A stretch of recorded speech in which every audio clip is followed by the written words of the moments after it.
మేమేమైనా బుద్ధి వాళ్ళమా? మేమేమైనా చక్కగాని వాళ్ళమా? ఒకరా ఇద్దరా 100 మందిని కన్నావు ఎందుకయ్యా భూమికి భారంగా? మా 100 మంది అన్నదమ్ములలో ఏ ఒక్కడు కూడా నీకు ప్రయోజనముగా కనిపించలేదా? ఏ ఒక్కడు కూడా మహావీరునిగా అనిపించలేదా?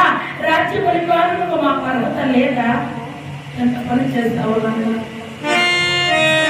నీవు గుడ్డి వాడవు కనుక నీ తప్పుడు పాండురాజు, ఆయన తదనంతరం ఈ రోజు ఆయన గుణమైనటువంటి ధర్మరాజు, రేపొద్దున వాడి బిడ్డలు ఇలా పాండవ వంశస్థులే రాజ్య పరిపాలన చేస్తూ ఉంటే